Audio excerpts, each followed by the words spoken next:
پر یہ مسکراہٹ، جن چہروں پر مجھے مسکراہٹ نظر آ رہی ہے نا، مجھے دلی خوشی محسوس ہو رہی ہے، کیونکہ سرکار کے جب جشن میں آتے ہیں چہروں کے اوپر مسکراہٹ ہونی چاہیے۔ محبت کے ساتھ سماعت فرمائیں۔ جب حسن تھا ان کا جلوہ نما، جب حسن تھا ان کا جلوہ نما، انوار کا عالم کیا ہوگا؟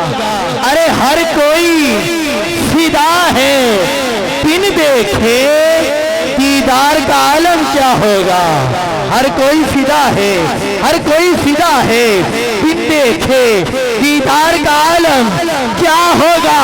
کیونکہ زلف دیکھی ہے نظروں نے گھٹا دیکھی ہے، ارے لٹ گیا جس نے محمد کی ادا دیکھی۔ زلف دیکھی ہے کہ نظروں نے گھٹا دیکھی ہے، لٹ گیا جس نے محمد کی ادا دیکھی ہے، کیونکہ سر سے لے کر پاؤں تک تنویر ہی تنویر ہے، گفتگو سرکار کی قرآن کی تفسیر ہے۔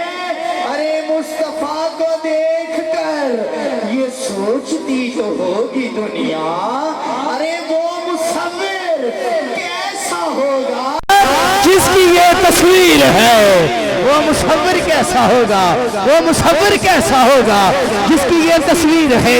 جب حسن تھا ان کا جلوہ نما، انوار کا عالم کیا ہوگا؟ ہر کوئی فدا ہے بن دیکھے دیدار کا عالم کیا ہوگا؟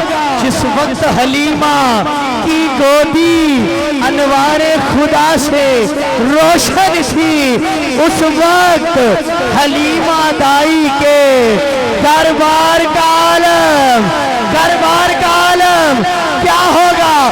جو بندہ نہ بولے مجھے دکھ لگے گا وہ یہاں آیا کیا کرنے ہے؟ جس وقت خدمت میں ان کی، جس وقت خدمت میں ان کی ابو بکر، عمر، عثمان و علی، اس وقت رسول اکرم کے دربار کا عالم، اس وقت رسول اکرم کے دربار کا عالم کیا ہوگا؟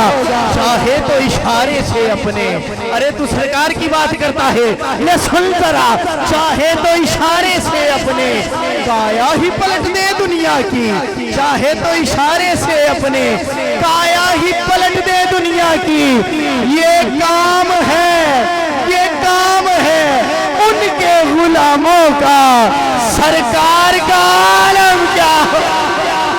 کیونکہ اللہ کی رحمتوں کے انوار کس لیے ہیں؟ ہوتے ہوئے مسیحا بیمار کس لیے ہیں؟ مشکلیں نہ حل ہو تو یہ دربار کس لیے ہے؟ نسبت والا بندہ بولے گا بس، مشکلیں نہ حل ہو تو یہ دربار کس لیے ہے؟ ارے امتی نہ بخشے جائے تو سرکار کس لیے ہے؟ امتی نہ بخشے جائیں تو سرکار کس لیے ہے؟